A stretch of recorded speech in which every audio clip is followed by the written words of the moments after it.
안녕하십니까. 오늘도 어제에 이어 영어 기사를 읽어보도록 하겠습니다.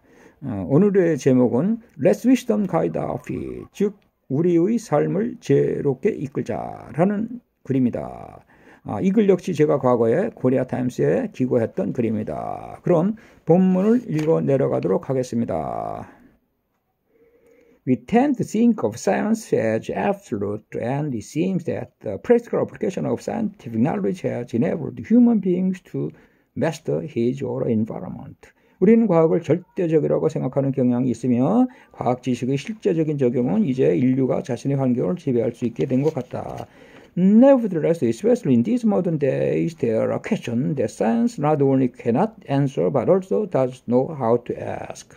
그럼에도 불구하고 특히 요즘과 같은 현대 사회에서는 과학이 어떻게 대답을 할 수 없을 뿐만 아니라 물어야 할지를 모르는 문제들이 있다. This is because there are kind of eternal truths which science itself should not concern with. Science in effect is highly subjective and riddled with human interpretations which are all too often fallible. 그것은 바로 과학이 관여를 하지 말아야 할 불변의 진리가 존재하고 있기 때문이다. 과학은 실제로 아주 주관적이며 종종 아주 틀릴 수 있는 인간적 해석들로 가득 차 있는 것이다. Clearly, our scientific theory is nothing more than a set of concepts and propositions that indicate what a scientist believes to be true about his or a specific area of investigation. Therefore, science is nothing but man's instruments for the creation of an ideal environment. 분명히 과학이론은 과학자가 자신의 특정 조사 분야에 대하여 뭔가를 사실이라고 믿게 되는 것을 나타내는 개념 또는 제안에 불과한 것이다. 그러므로 과학은 다름 아닌 하나의 이상적인 환경의 창조를 위한 인간의 도구에 지나지 않는 것이다.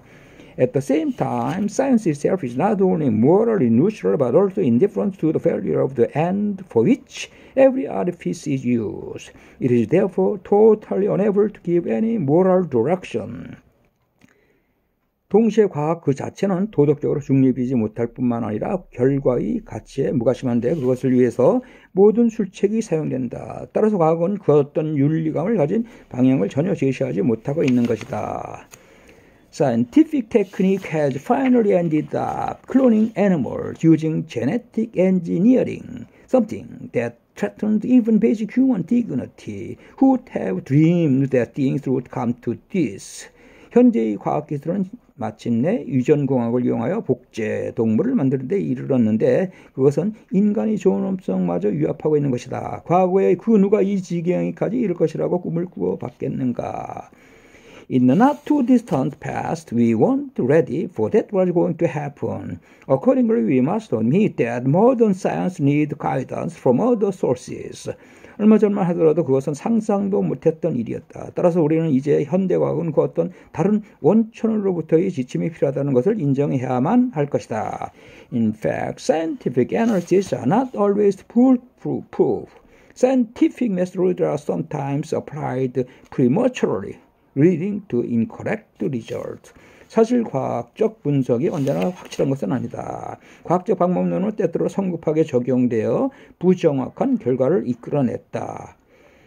In this grave situation, I would like to point out that the regularity which we call the law of nature is the fortune manager of the cosmos. 이런 중대한 상황 속에서 나는 우리가 소위 자연법이라고 말하는 질서가 실제상의 천지 만물의 관리자라는 것을 지적하고 싶다. From this point of view, wisdom obtained from nature holds upper hand over science in the scheme of things. And this wisdom itself stands aloof from the world, both in culture and thought. 이런 관점에서 자연으로부터 터득하여 얻어낸 지혜는 모든 사물의 성질상으로 보아 과학에 앞서는 것이다. 그리고 이러한 지혜 그 자체는 문화와 사상이 있는 세계로부터 초연해 있는 것이다. Therefore, I am of the persuasion that the progress of science cannot dispense with wisdom, which is still regarded as a permanent truth applicable to all areas of life. A fundamental principle admits no exception. 따라서 나는 과학의 진보는 삶의 모든 영역에 적용할 수 있는 불변의 진리로 아직 까지 여기고 있는 지혜 없이는 해낼 수 없는 것으로 믿는다. 사실 근본 원리는 외외를 허용하지 않는 것이다. 오늘은 여기까지 하겠습니다. 다음은 지금까지 읽었던 기사의 내용을 자연 세계에서 좀 더 구체적인 예를 들면서 증명을 해 보일 수 있는 그런 내용이 되겠습니다. 내일 또 뵙겠습니다. 감사합니다.